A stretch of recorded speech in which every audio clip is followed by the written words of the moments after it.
Va ora in onda Auto da Fè, un mondo senza testa, una testa senza mondo, un mondo in testa.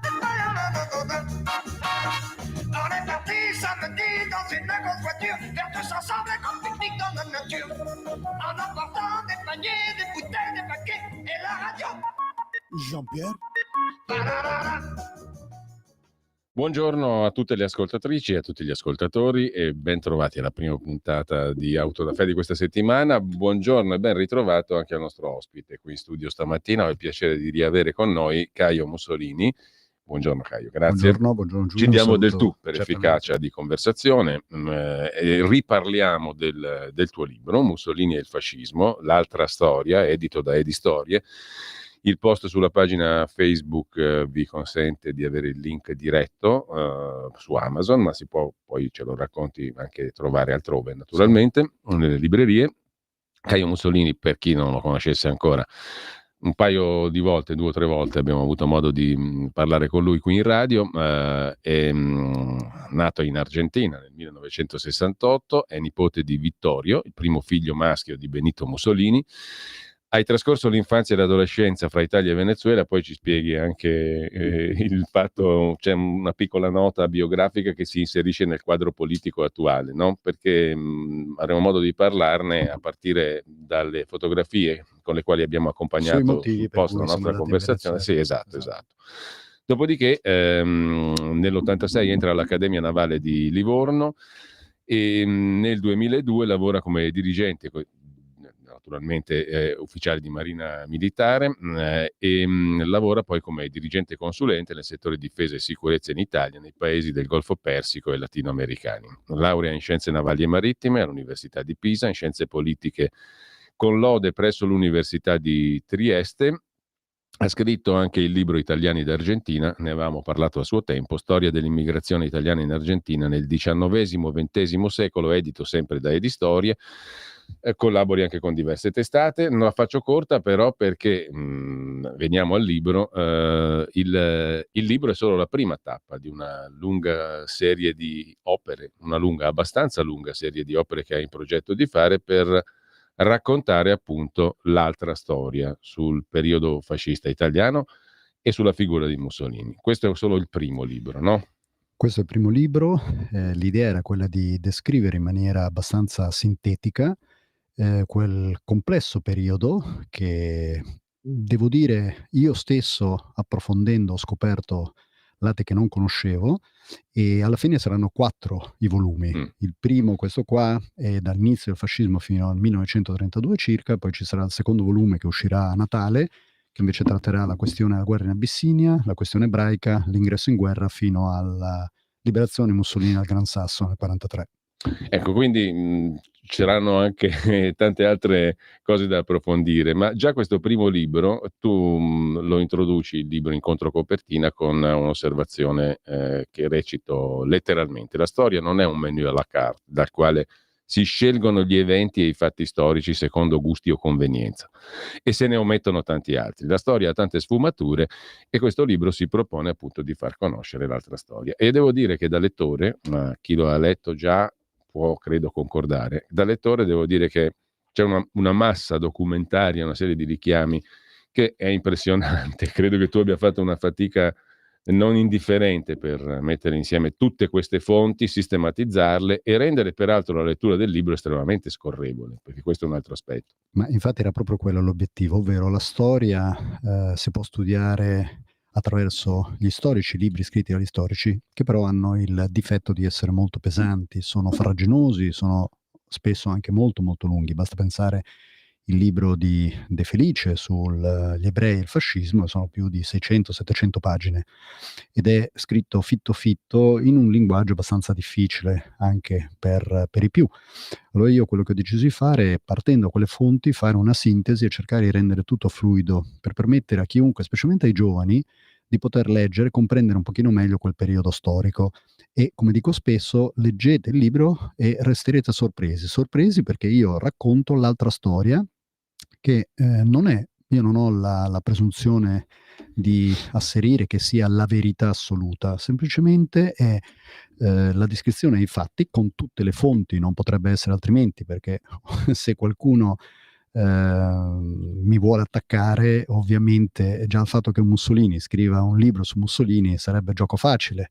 Ecco perché ho dovuto mettere tutte le fonti, tutte le pagine, i riferimenti di una bibliografia veramente, veramente estesa per poter dimostrare e sostenere tutto quello che scrivo, contrariamente a quello che fanno altre persone che si spacciano per storici e scrivono romanzi su Mussolini, tra l'altro Senti, mi anche vengono in vendendo mente due molto. nomi, no, ovviamente. Antonio Scurati, che ci ha campato sopra con la sua saga su M, sul tuo bisnonno, e Aldo Cazzullo, Mussolini il capobanda, no?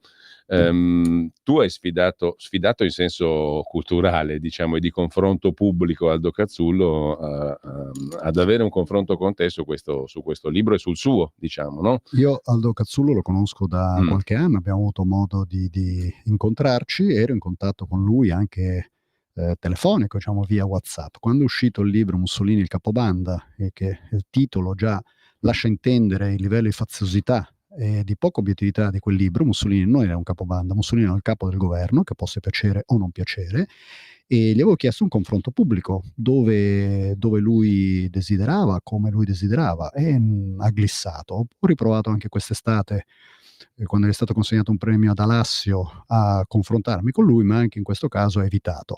E io nel mio libro scrivo degli errori e delle omissioni che Cazzullo ha nel suo libro, riporto puntualmente le pagine, riporto esattamente quello che lui dice in determinati argomenti, che sono assolutamente sbagliati e quindi non corrispondenti al vero.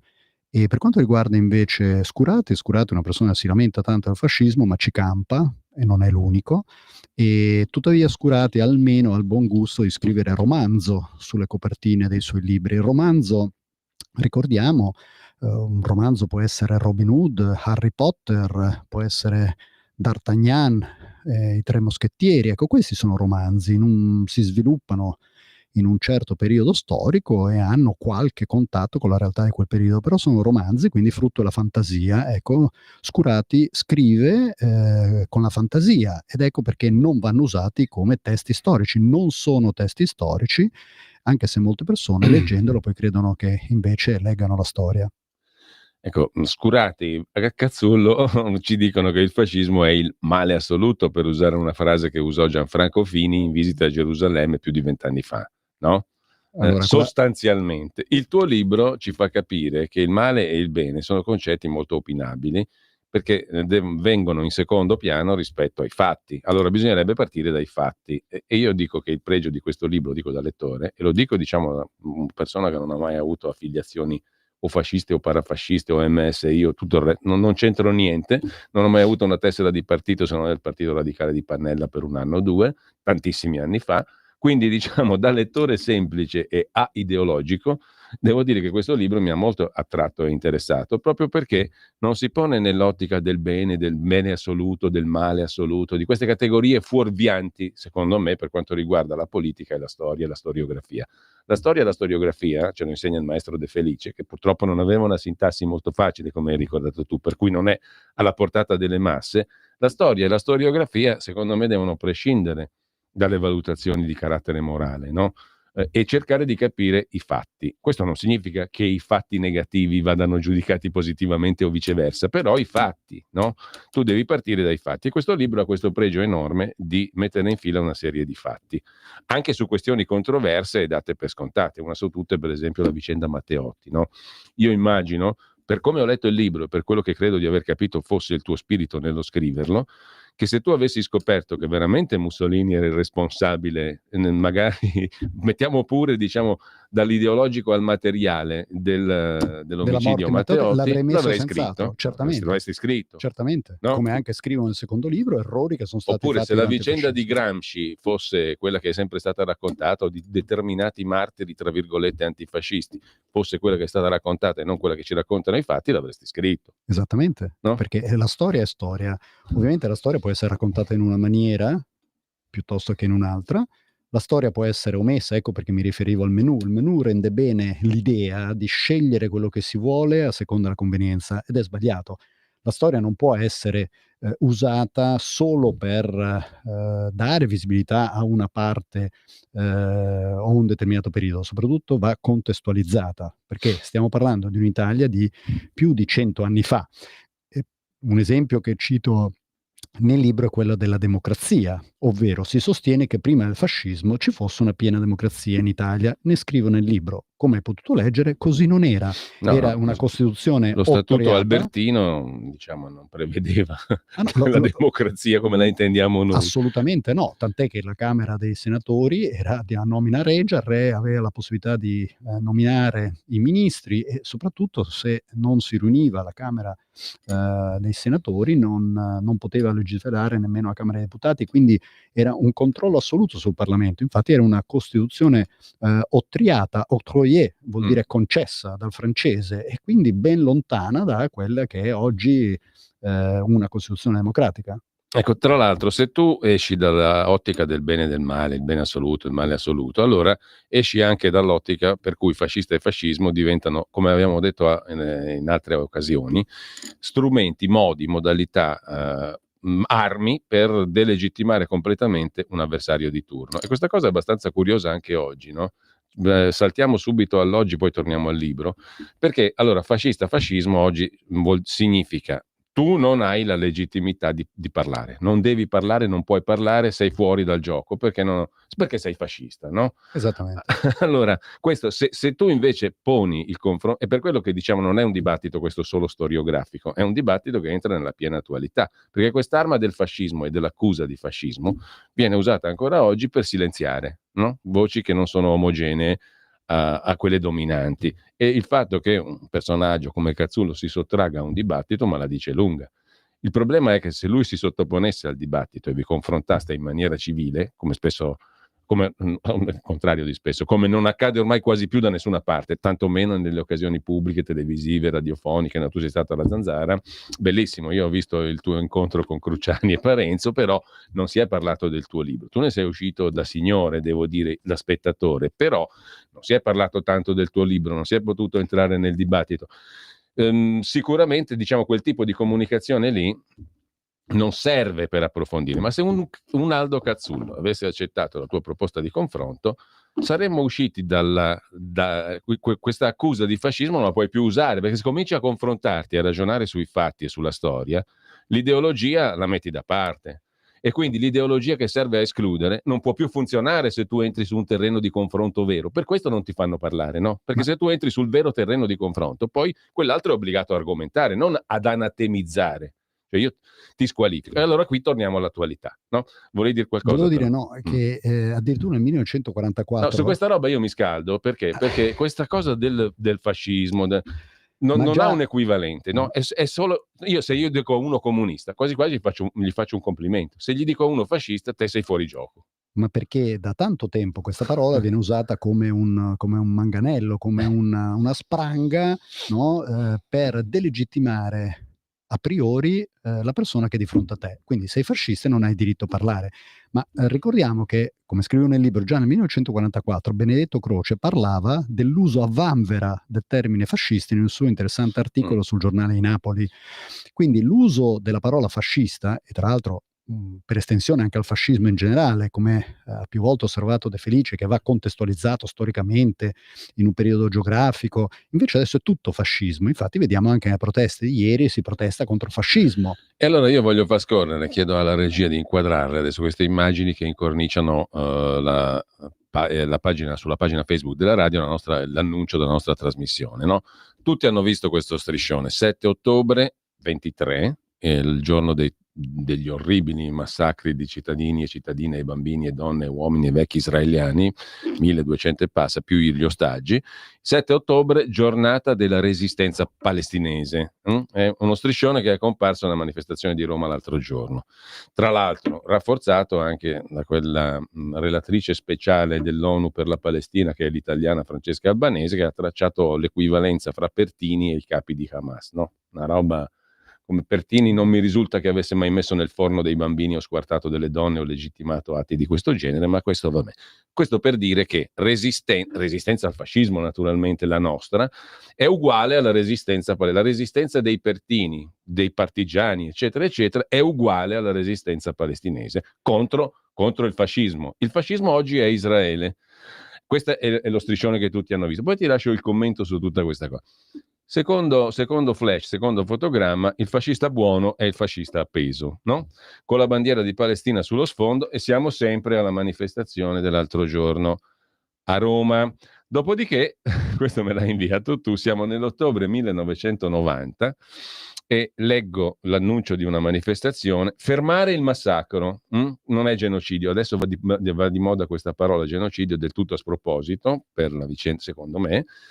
Però, insomma, fermare il massacro, sanzioni economiche contro Israele, riconoscimento diplomatico dello Stato palestinese e conferenza internazionale sul Medio Oriente. Il corteo sabato 27 ottobre 1990. Questo è il Fronte della Gioventù, cioè l'organizzazione giovanile del Movimento Sociale Italiano, della destra italiana. Così come questa, fare fronte, Palestina ai palestinesi. Un'altra manifestazione, siamo a Catania nell'88. Tornando all'oggi, Meloni, Tajani, Salvini, farete la fine di Mussolini. Altro striscione che è comparso nella manifestazione di Roma.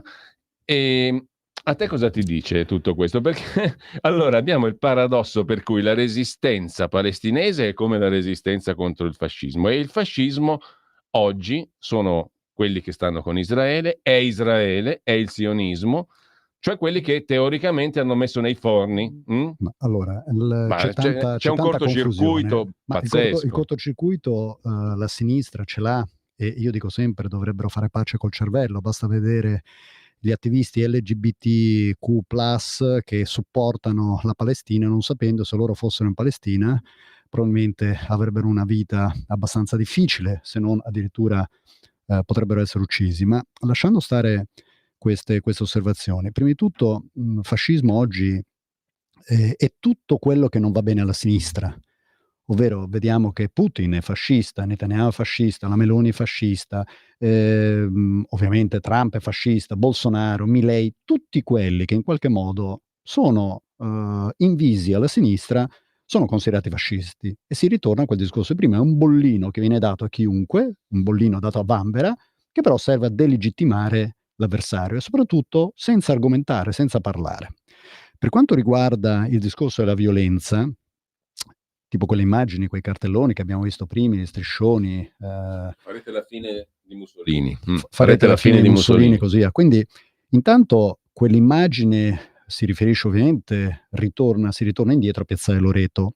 Piazzale Loreto, che è stata una scena di macelleria messicana, come l'ha definita Parri, che la resistenza l'aveva fatta veramente, ed era un vero partigiano, e viene ripresa sempre, e in qualsiasi occasione, quando non si hanno argomenti, si tira in ballo Piazzale Loreto, che ripeto è stato uno scempio unico nella storia di una guerra, perché il vilipendio ai cadaveri penso che nemmeno le tribù più arretrate del mondo lo facciano.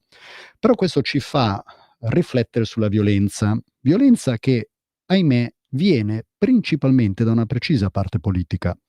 Di questo ne parlo anche nel libro, perché c'è la credenza, la vulgata ha fatto credere che nell'immediato dopoguerra, dopo la Prima Guerra Mondiale, si è scatenata la violenza fascista, squadrista, quando non è assolutamente così.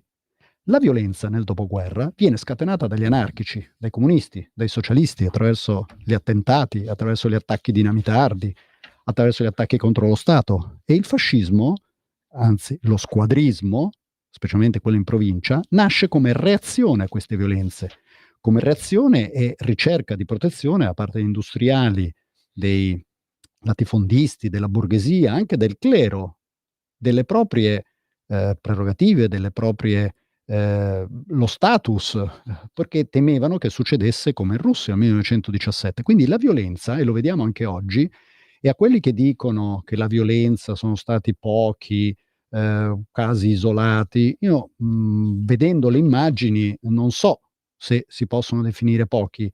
i casi, ma sicuramente non c'è stata una presa di posizione chiara delle persone contro questo, e questo fa un po' riflettere, perché quando ci sono manifestazioni di sinistra viene messo tutto a soqquadro, a ferrefuoco. Quando ci sono manifestazioni di destra, e basta pensare ad Acca Larenzia, che ogni anno genera tante polemiche, ad Acca Larenzia, dove passano centinaia di persone, non si trova nemmeno un cicca di sigaretta a terra. Quindi questo fa ben capire il diverso approccio fra la destra e la sinistra. Tra l'altro tu nel libro ricostruisci proprio all'inizio, in uno dei capitoli iniziali, proprio questo clima di violenza che segue in particolare alla fine della Prima Guerra Mondiale e poi arriva fino ai primi anni '20, no? E il cosiddetto biennio rosso, in particolar modo, il 19, il 20, il 21. Con anche qui un'abbondanza di citazioni, di fonti, anche Camillo Olivetti, no? Il fondatore della Olivetti si preoccupa di questo clima, si preoccupa, e di poco preoccupa, è terrorizzato Erano da questo terrorizzati clima. tutti, certamente. E queste violenze che poi portano a una situazione di reazione, secondo te stanno covando anche oggi, per tornare a quelle scene che abbiamo visto e ai manifesti e alle invocazioni? Siamo in una sorta di periodo affine a quel biennio rosso? Forse, non tanto affine a quel biennio rosso, ma sì più vicino agli anni Mh. '70. Agli anni '70, dove comunque c'era una parte politica, molto, molto forte, che spesso agiva in maniera violenta. Ricordiamo il terrorismo, ricordiamo gli attentati, per imporre le proprie idee. Quindi, sicuramente c'è un uso spropositato della parola, dell'incitare alla violenza, parole di odio, di violenza. È stato recentemente C'è stato un famoso anche cantante che ha chiamato dicendo c'era bisogno di più scontri, più, reazioni, più odio. Secondo me sono parole scellerate, perché mai come in questo momento invece ci vogliono parole di, pacatezza, parole di che ricercano il dialogo, e bisogna buttare acqua sul fuoco, non benzina, perché quando un incendio scoppia poi non sai mai come va a finire. Ecco, cos'è stata la marcia su Roma, che è un altro capitolo molto interessante del tuo libro. Tra l'altro, lo approccio con una citazione che tu fai da Luigi Einaudi, indiscutibilmente uomo politico liberale, quant'altri mai in Italia, no?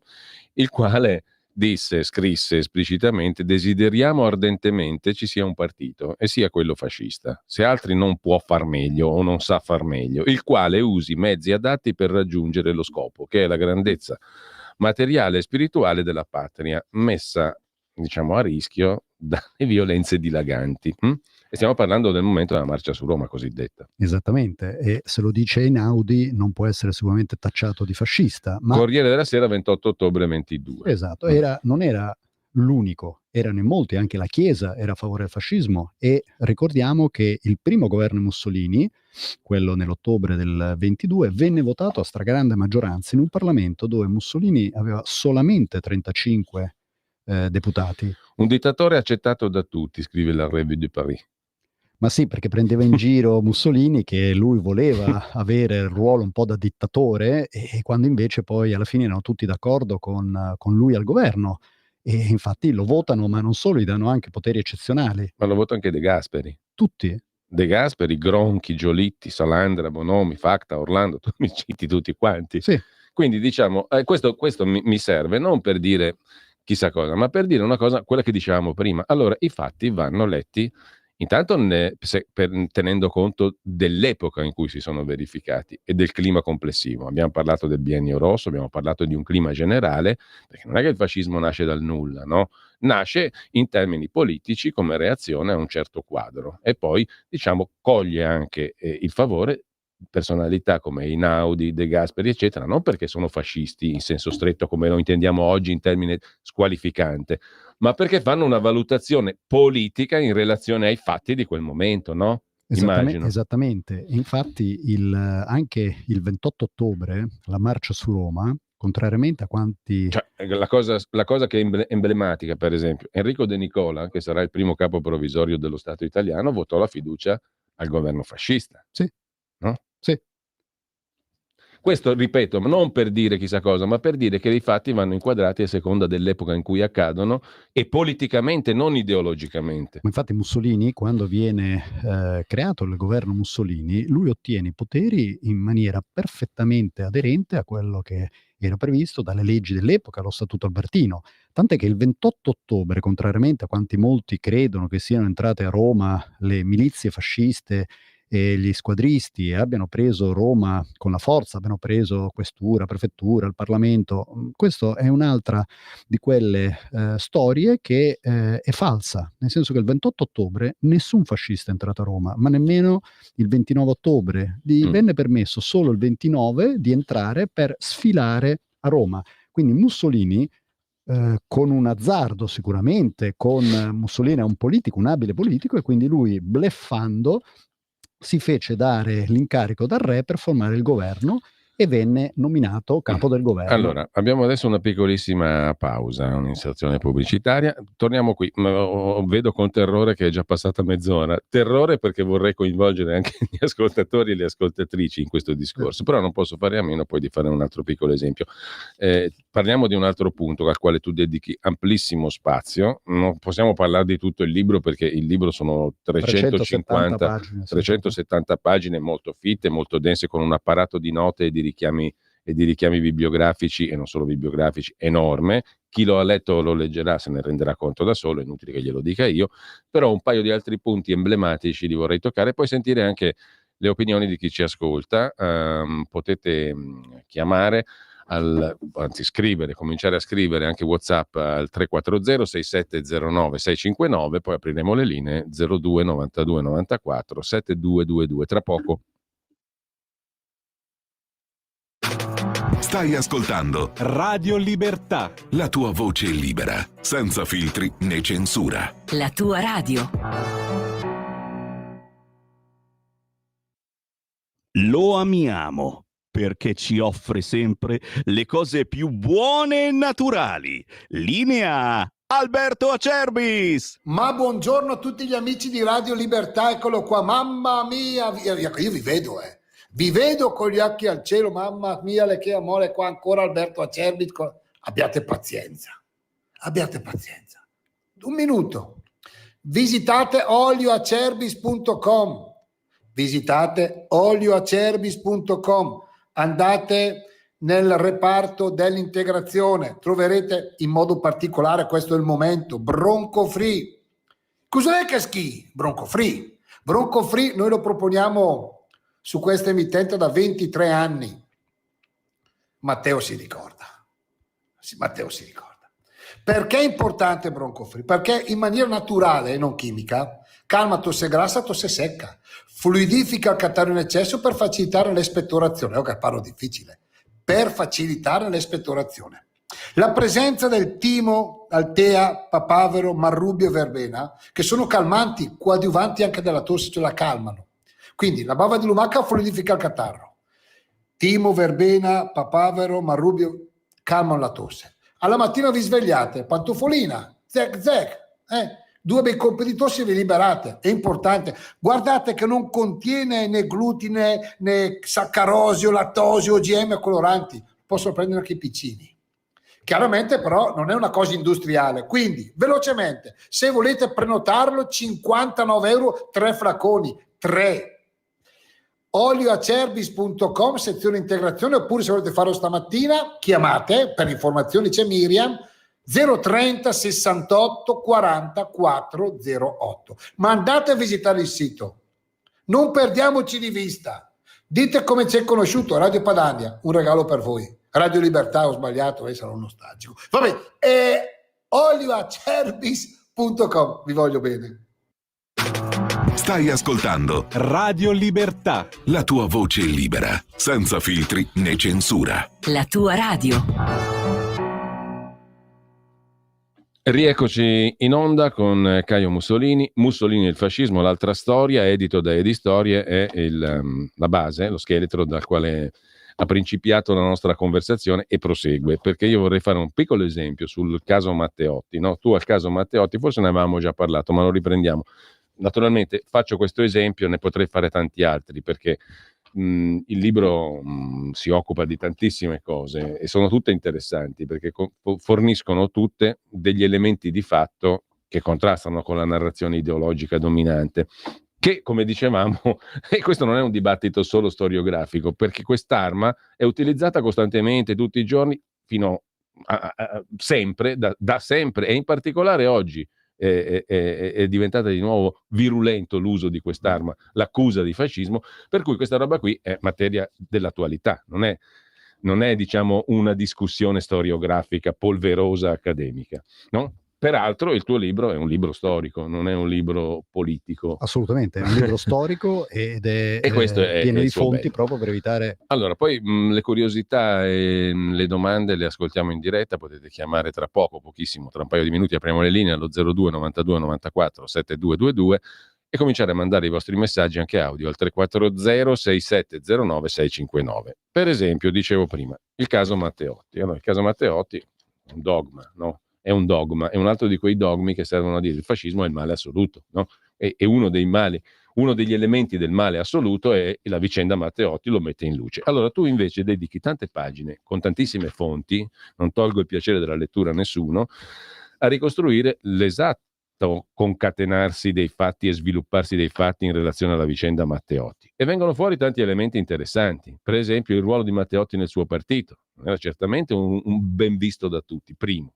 Il ruolo della massoneria o di certi circoli massonici internazionali e la ricostruzione delle responsabilità individuali o delle omissioni di indagini serie su questa vicenda, che sono tutti elementi di fatto, no? Che ci raccontano perlomeno una storia problematica, non quella storia dogmatica che ci è stata raccontata, no? Esatto, anche perché Mussolini, ricordiamolo, era un politico, ragionava sempre in termini politici e sapeva benissimo che un avversario come Matteotti, morto, non gli dava nessun giovamento, anzi l'uccisione di Matteotti, lui stesso diceva che le avevano buttato un cadavere fra i piedi, ha portato a una crisi di governo che quasi portava alla caduta del suo governo.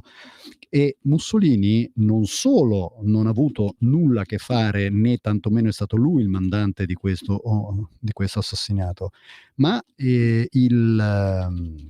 l'entourage che era intorno a lui, fascista, perché sicuramente questo è un delitto avvenuto durante il fascismo e quindi c'è una responsabilità del fascismo, erano parti del fascismo che volevano danneggiare Mussolini per delle sue aperture a sinistra. Ricordiamo, Mussolini era socialista e quindi aveva in mente di allargare il suo governo con l'inclusione di elementi della sinistra. Ricordiamo anche, per esempio, proprio in merito al delitto Matteotti, cosa disse Delia Matteotti al fratello, io lo riporto lì nel libro, quando ricevette l'aiuto di Mussolini e il fratello andò da lei a lamentarsi. Lei gli disse: vi prego di allontanarvi, andate via da casa mia, quando vi ho chiesto aiuto nessuno mi ha supportato, mi avete derisa. E anche il figlio di Matteotti, uno dei 3 figli, Matteo, per esempio, nel dopoguerra diventerà amico di Almirante e non si costituisce la famiglia Matteotti mai parte civile. Ovviamente la questione è molto più complessa, c'erano di mezzo le concessioni petrolifere della Sinclair, c'era di mezzo il re, c'era Poi, di mezzo altri esponenti del governo. c'era di mezzo anche il re Vittorio Emanuele III. C'era no? di mezzo anche il re Vittorio Emanuele III che va a Anzi, c'è chi chiaramente ipotizza che il mandante dell'omicidio Matteotti sia stato il re, non Mussolini. Il figlio Matteotti sostiene questa tesi, esattamente. E quindi in un momento, ripeto, di grande violenza, Matteotti è stato ucciso, ma anche lì io invito sempre a riflettere e faccio un nome, attenzione, Casalini. Non per interromperti, ma per chiarire un attimo. Il mandante sarebbe stato il re, ma in relazione all'affare petrolifero e alla maxi tangente. Sì. Stiamo parlando di vile Soldi. corruzione, Sì. diciamo, no? Sì. E quindi in quel periodo, per esempio, io evidenzio sempre un nome che è quello di Casalini. Casalini, che ai più è un nome assolutamente sconosciuto, eppure vorrei ricordare che Armando Casalini era un deputato e fascista che è stato ucciso da un comunista pochi giorni dopo l'uccisione di Matteotti e Casalini nessuno lo conosce, eppure anche lui era un deputato. Quindi qua vediamo come un deputato è diverso da un altro, no? Come se una morte fosse di serie A e un'altra morte di serie B, cosa che io ho sempre criticato ed è assolutamente sbagliata. Allora, apriamo le linee. Chi vuole intervenire può farlo. Il numero è lo 02 92 94 7222. Per quanto riguarda i WhatsApp, adesso ne leggiamo qualcuno che è arrivato nel frattempo. Anche audio potete mandarli 340 6709 659. Ci scrive Carlo, lo stavo leggendo prima, vorrei solo gentilmente correggere il tuo ospite, vilipendio dei cadaveri c'è stato il 7 ottobre. In Israele naturalmente. Non credo che tu abbia detto il contrario, però mi fa francamente. Non ho parlato di questo. Esatto. Vivo costantemente con un groppo nello stomaco, Luciana da Muggiò, per gli accadimenti politici del giorno d'oggi. Il che mi dà da pensare come sarebbe utile una figura come il bisnonno prima dell'errore fatale che non serve ricordare, cioè l'alleanza con Hitler, la questione ebraica, tema del prossimo libro. Tema del no? prossimo libro è quale... essere troppo morbidi non basta più. E questo è un altro delle questioni che oggi, con le quali oggi dovremmo fare i conti, no? Perché azione e reazione. Ma io, come sai, ho scritto nelle pagine iniziali del libro una frase di Leo Longanesi del 1955 che cito: «Che strana libertà è mai quella che vieta di rimpiangere un tiranno defunto? Che strano tiranno fu mai quello che riesce ancora a farsi rimpiangere?» Cioè stiamo parlando di Mussolini e sembra che Mussolini e il fascismo siano il tema principale. Ogni giorno si parla del fascismo, ogni giorno c'è qualcuno che tocca quel tema, Mussolini, o viene richiamato in qualche maniera. Paradossalmente più ci allontaniamo dal fascismo e più se ne parla, ed è incredibile. Perché se io chiedessi in giro chi è Gronchi, io sono convinto che il 95% delle persone non avrebbero nemmeno la più pallida idea di chi è questo Ma se signore. tu hai sentito alcune domande a ragazzi in piazza l'ultimo fine Sono da settimana e mettersi le le mani nei conseguenti capelli. risposte, non parliamo di Gronchi. No, ma parliamo anche di 10 anni fa. Appunto. Ecco. Quindi quello è molto, molto triste. E io penso che il fascismo, se ancora oggi se ne parla tanto, è perché c'è voglia di conoscere, soprattutto di sapere Ecco, com'è l'altra stata storia. l'accoglienza del tuo libro in maniera fuori dai circuiti ufficiali, fuori, diciamo Allora, così, dai Cazzullo, eccetera? allora, dai circuiti ufficiali è stato Presso la quasi... gente comune, Allora, avrei la fatto un po' gente di comune, presentazioni, io ho no? fatto le presentazioni, ho fatto in diverse città, l'ho fatta a Vigevano, l'ho fatta in Valtellina, a Sondrio, l'ho fatta a Padova, l'ho fatta a Milano, le ho fatte in diversi posti, e diciamo che le persone che vengono, che mi ascoltano, rimangono tutte entusiaste. Perché? Perché le mie spiegazioni, ovviamente resto lì anche a rispondere alle loro domande, sono delle descrizioni di fatti storici che veramente li lasciano sorpresi. Detto questo, invece ho qualche difficoltà nel presentarlo nei canali un po' più istituzionali, perché, nonostante io abbia mandato il libro a diverse persone, non ho avuto nessuna recensione, non ho avuto nessuna parola, diciamo, a favore o anche Contro. contro, anche contro, Ma anche va contro benissimo. sarebbe stimolante, no? Sì, ma sicuramente, però io il libro l'ho fatto proprio per essere quasi inattaccabile, nel senso che col mio cognome, se mi fossi esposto a scrivere un libro senza le fonti in modo da essere inattaccabile, sarei stato un kamikaze. Però il libro piano piano, con le difficoltà, addirittura in qualche libreria Feltrinelli mi scrivono delle persone su Facebook che non conosco e mi dicono che quando vanno a chiedere il libro gli dicono che loro quel libro non lo vendono. Quindi ecco, diciamo che il mio è un libro di storia, non ha nulla a che fare con la politica e si parla di storia, e la storia è patrimonio di tutti, indipendentemente dalle proprie idee politiche. Allora, c'è un audiomessaggio che ascoltiamo adesso via WhatsApp. Chiedo alla regia di mandarlo in onda, anzi lo sentiamo da qua. Buongiorno Giulio, buongiorno al signor Caio Mussolini. Vuol dire questo, ieri mi hanno regalato un libro di Carlo Cazzullo su San Francesco, ho chiesto immediatamente che lo restituissero e mi portassero il libro di Caio Mussolini. Volevo fare una domanda a Leo Longanesi, del quale sto leggendo diverse biografie e anche suoi libri. Col fascismo all'inizio c'entrava, poi ha avuto tutta un'evoluzione. Ecco, lei nel suo libro tratta anche questo rapporto con delle persone, diciamo con dei letterati, con delle persone di quel livello di Longanesi, col fascismo. Grazie. Allora, grazie a lei. Stavo Diciamo, proprio segnalando il capitolo quinto, la cultura. sì. No, ci sono perché comunque ci sono vari personaggi, anzi, resterete sorpresi nel leggere il libro, nel trovare fra i GUF, fra i gruppi universitari fascisti, che era l'élite culturale, il fior culturale dell'epoca, resterete sorpresi nel leggere i nomi di tutti, quasi tutti gli esponenti politici del dopoguerra. Troverete comunisti, troverete democristiani, ovviamente anche Missini, ricordiamo Almirante e Romualdi erano nei GUF, i gruppi universitari fascisti, e addirittura facevano a gara per poter partecipare ai littoriali della cultura. Le persone durante il fascismo che poi hanno avuto un diverso atteggiamento, ce ne sono diverse. C'era chi era antifascista e poi è diventato invece convinto fascista. In 20 anni di storia, ecco perché è difficile spiegare il fascismo in poche parole, perché non è stato un fenomeno monolitico. Basti ricordare che il fondatore del Partito Comunista Italiano è morto con Mussolini a Dongo, uno dei fondatori, è morto con Mussolini a Dongo, e paradossalmente la Repubblica Sociale Italiana si torna indietro a quello che era il fascismo alle origini, e ci sono molte persone nel mondo culturale che hanno un diverso atteggiamento durante gli anni. Una persona alla quale dedico molto tempo è Margherita Sarfatti, ebrea, amante di Mussolini, e la donna che ha creato il mito di Mussolini. E fino al 32-33 la donna più importante nel panorama culturale italiano. Ecco, a lei dedico nel secondo libro un capitolo perché merita capire quello che lei ha portato al fascismo e a Mussolini per contestualizzare meglio quel periodo storico. Ecco, c'è il capitolo 5 sulla cultura che riserverà molte sorprese a chi lo legge, no? Ma sì, perché si continua a dire che i fascisti siano tutti ignoranti, quando in vero è proprio il contrario. La cultura nel 1900 è praticamente tutta di destra.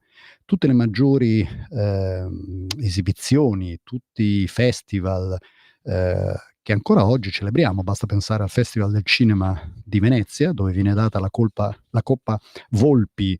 Ecco, io invito a pensare chi era questo Volpi, magari le persone lo nominano senza ragionare su chi era questa persona. Stiamo parlando di Volpi di Misurata, ma ci sono le biennali, le triennali, le quadriennali, ci sono delle attività a favore degli artisti che mai si sono verificati nella storia né liberale né nel dopoguerra.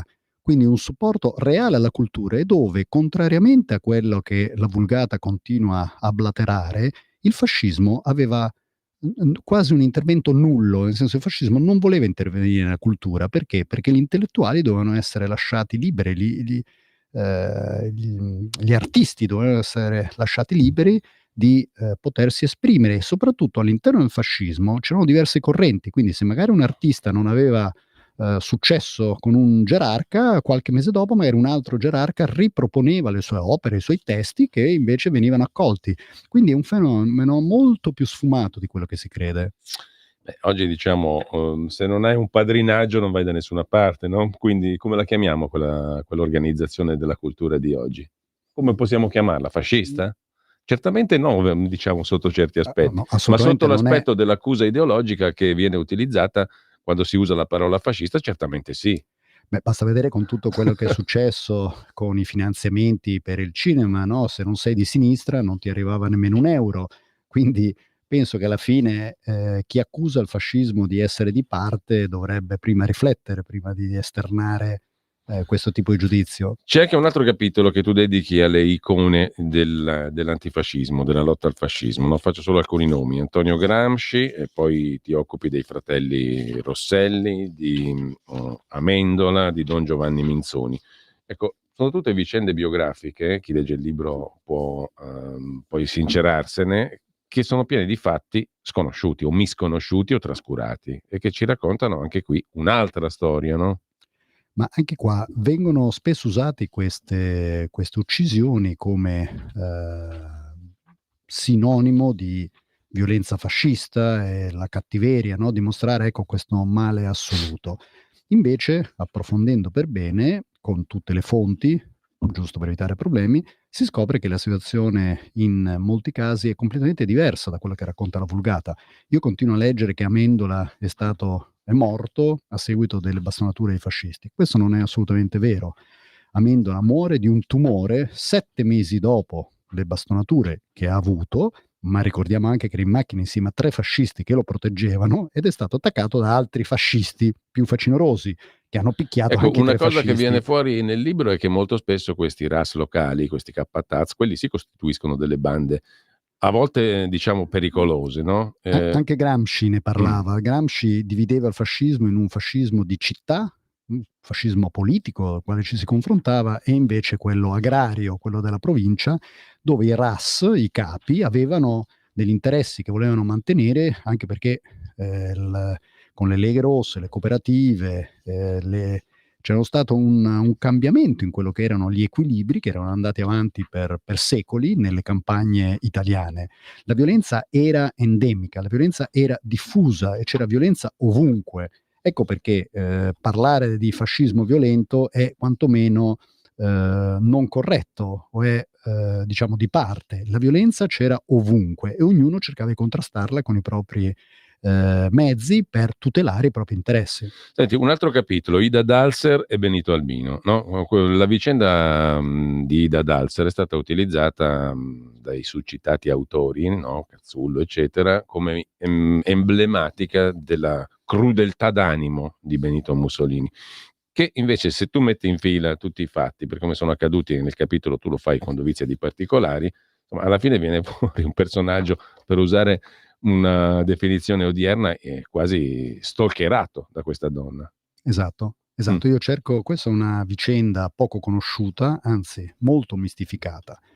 Che però serviva per rendere la ferocia del soggetto. Certo, no? certo, come se Mussolini fosse stato una persona che godeva nel far male a qualcuno, male. esatto, che non è vero, e anche qua ne do contezza, si vedrà anche nel libro sulla guerra civile, poi darò tante informazioni su questo argomento. Diciamo che la storia è una storia, come dire, truculenta, che può attirare l'attenzione morbosa di molti lettori, e le cose stanno in maniera un pochino diversa. Lei oggi sarebbe stata accusata di stalkeraggio, addirittura Donna Rachele nel suo libro Benito il mio uomo scrive che nel 1913-1914, quindi prima ancora che Mussolini diventasse importante, ricordiamo in quegli anni Mussolini era solo un socialista e basta, la questura di Milano l'autorizzò a portare la pistola, l'idea del porto d'armi, per difendersi da Ida Dalser. Cioè, questo per capire la pericolosità di questa donna. E la storia è sicuramente una storia triste, certo. Tuttavia è più triste forse il figlio Benitino, ma anche qua per capire... È una figura gemella, è quella di Aldino Togliatti. Esattamente, Aldino Togliatti, che in pochissimi conoscono.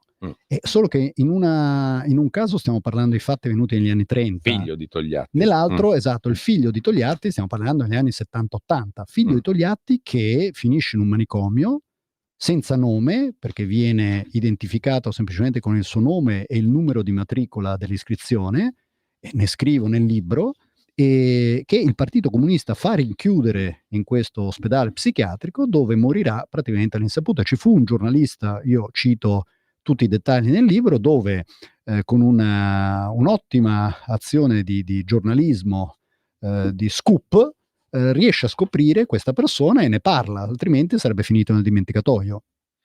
Gianni da Roma, ma non sarà che tutto questo viscerale odio della sinistra verso il fondatore del fascismo è solo profondissima invidia, dovuto al fatto che nel suo oltre un secolo di storia non è mai stata capace di sfornare una personalità così travolgentemente capace di plasmare un intero periodo storico che ha trasformato a sua immagine e somiglianza nel bene o nel male l'intero paese. Va detto peraltro che, come abbiamo ricordato più volte anche in corso di precedenti conversazioni, Benito Mussolini nasce all'interno della sinistra massimalista e marxista, no?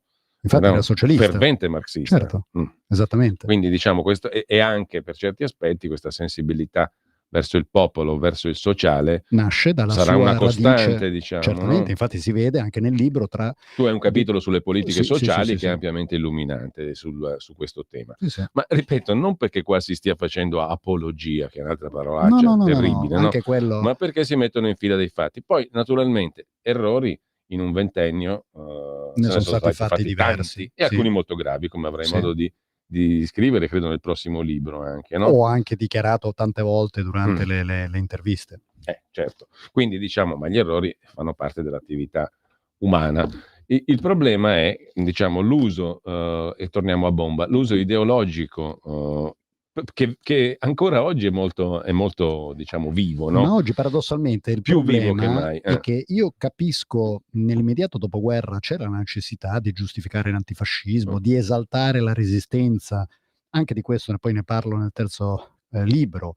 Tuttavia dopo 80 anni io ritengo che sia arrivato veramente il momento di vedere quel periodo storico in maniera più obiettiva, trovare una visione condivisa, che non può essere ovviamente quella del male assoluto, no, deve essere una visione condivisa e immediata tra le cose positive e le cose negative e poi lasciarcelo alle spalle.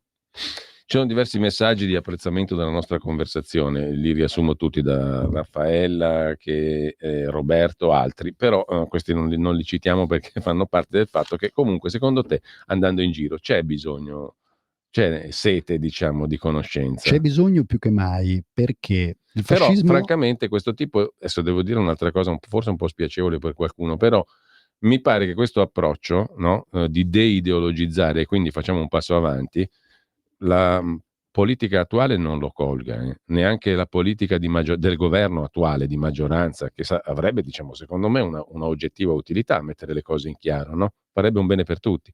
Però mi pare che queste esigenze qui no, si preferisce comunque vivere di etichette, o comunque tenerle in vita perché non si sa mai, per quieto diciamo che vivere, per non so cosa. Chi oggi ha bisogno del fascismo in assenza di fascismo è la sinistra. Ovvero ci troviamo di fronte a una sinistra che non ha più idee politiche, non ha più proposte politiche, non ha più personaggi di spessore. Ricordiamo chi erano i politici del Partito Comunista o Socialista degli anni 70, 80, 90. Quindi l'unico collante che le resta è l'antifascismo in assenza di fascismo. Quindi loro bollano qualsiasi avversario politico come fascista, qualsiasi idea come fascista. E ritorniamo al discorso che facevi tu prima. Ecco, finché si continuerà a blaterare sul fascismo o a chiamare fascista qualsiasi cosa o con la quale uno non concorda, non condivide, non andremo da nessuna parte. Io penso sia arrivato il momento veramente di storicizzare il fascismo, ma per farlo bisogna prima di tutto trovare una visione condivisa, come dicevo prima. E io penso che con questo mio piccolo sforzo...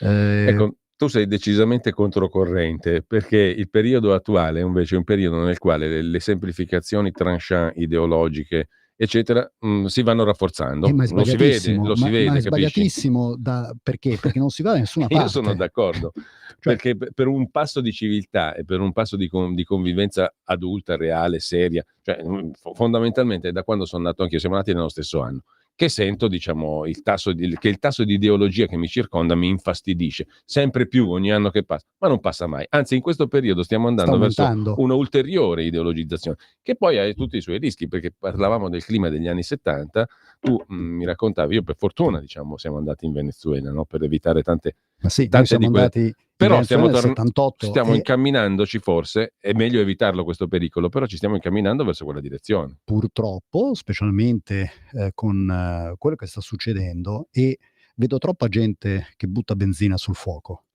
Siamo in un momento molto molto delicato dal punto di vista sociale, basta vedere i problemi che ci sono, arrivare a fine mese diventa un problema, ci sono problemi di ordine pubblico, ci sono problemi di immigrati, per quanto la sinistra li consideri risorse, ci sono problemi anche in questa Europa nella quale penso che sempre meno persone si riconoscano. Ci sono problemi con la guerra e anche lì in Europa si parla della guerra come se si trattasse di un videogame, quando la guerra è una cosa seria ed è una cosa drammatica. Ecco, tutte queste questo tifo da stadio pro questo o contro l'altro, io penso che sia semplicemente deleterio, non serve a nulla. Ecco perché, ritornando al discorso del libro Mussolini e il fascismo, Il fascismo è stato un periodo molto complesso in un secolo molto molto complesso, e descriverlo non è facile perché ci sono decine di migliaia di libri. Quindi il lavoro più difficile è stato proprio quello di sintesi, di mettere assieme i libri per cercare di far leggere. Si percepisce chiaramente. Il problema è che se tu deideologizzi non hai più gli strumenti attraverso i quali per decenni ci hanno campato sopra. Certo. Quindi, nella politica, nella cultura, nel giornalismo, se tu tiri fuori dall'ideologia questo dibattito, ti crollano tutti quei castelli di carta che per decenni hanno tenuto in piedi.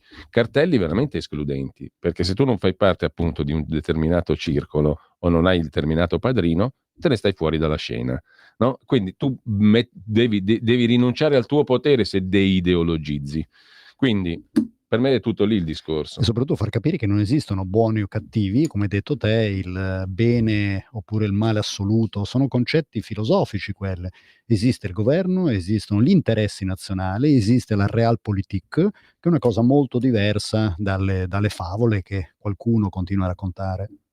Allora, Mussolini e il fascismo, l'altra storia, edito da Edistorie, l'autore è Caio Mussolini, lo trovate su Amazon naturalmente, ma anche in libreria. Su eBay, chiamando direttamente anche l'editore, Edistorie, esatto, e si trova anche in librerie, qualche libreria ce l'ha già, altre lo possono ordinare, quindi se avete, come dico scherzando sempre, io ho fatto un grosso sforzo nel scrivere questo libro.